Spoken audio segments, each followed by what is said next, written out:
Hi, my name's Sian, I'm 19 and I was diagnosed with Tourette's when I was about 15.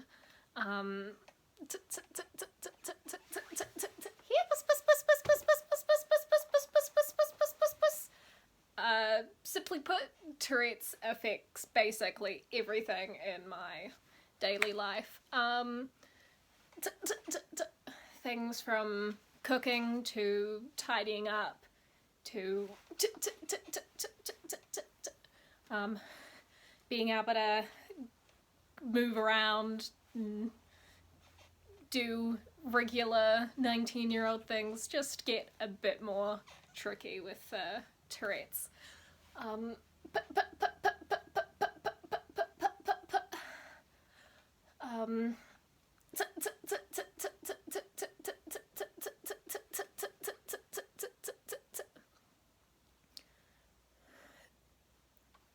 Sorry, just thinking. Tourette's affects my daily life in a lot of different, just small ways that really build up when they're just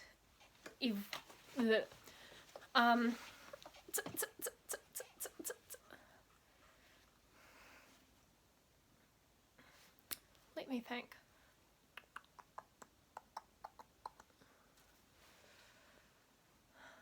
Might just pause the recording here. One of the ways that Tourette's really affects my day-to-day life is it quite impacts just the amount of stuff I'm able to get out and do.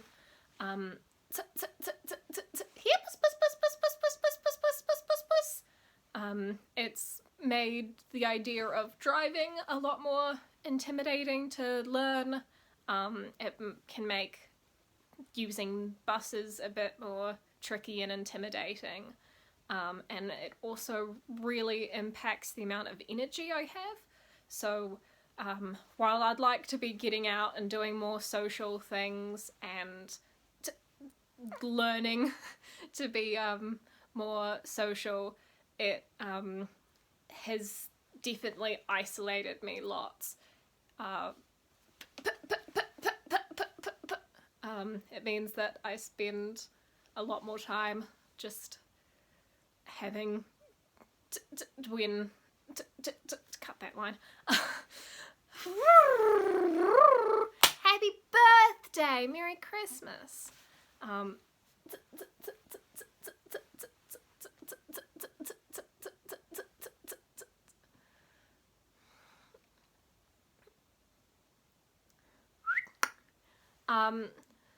I'd really love at some point to be able to live independently, and I guess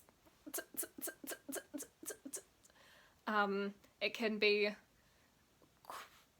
but at some point I'd really love to live independently, but at the moment I'm just kind of a bit limited in my options regarding that.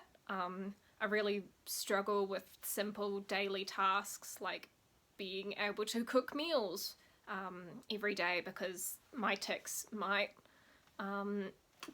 decide that might mean that it's not safe for me to be around knives or potato peelers. It might mean that if I will dump out the pot of food on the floor for no reason.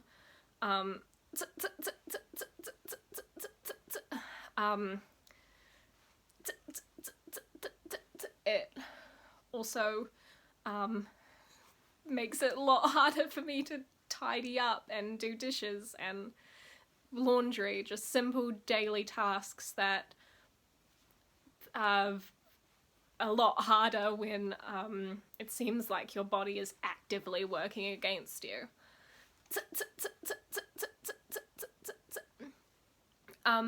The Tourette's Association has been a massively important resource in America. No, it's the Tourette Association of New Zealand. Happy birthday, woo! Buy me a ticket to the moon. the Tourette's Association of New Zealand has been a really important resource. It's helped me connect to a lot of other people that are going through the same things that I've been going through. It feels very much like when I got diagnosed, the doctors and people like that just gave me a printout saying, it's Tourette's, you're going to make noises and you're going to do movements, and that's all it is. But it really does affect just everyday tasks and living in lots of confusing, bizarre little ways that just having the association other people have, I've been able to realise, oh, it's not just me, it's a part of the condition, and these are the ways that people have been managing it, and if anything else, here's just sort of comfort in knowing that you're not alone with this. I remember the first few months after I was diagnosed, I was so intimidated by the idea of being seen out in public and seen ticking, and I'd never met anyone else with Tourette's in my life before or after I was diagnosed in that sort of period of time. And it was only when we reached out to the Tourette Association and went to a few of those events that I just felt this large weight lifted off my shoulders, and I became more aware of just like that living a regular life is possible. And it's been through their support system that I've been able to kind of get on with life a bit better than if I was having to go at it alone.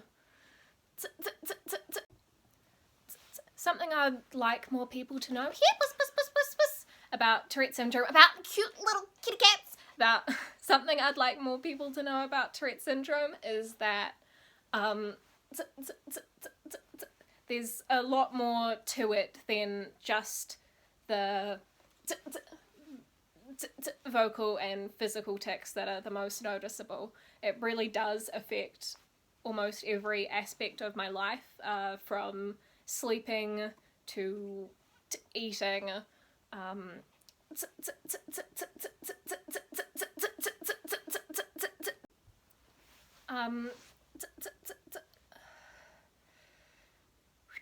I'm really passionate about art and general creative stuff like that.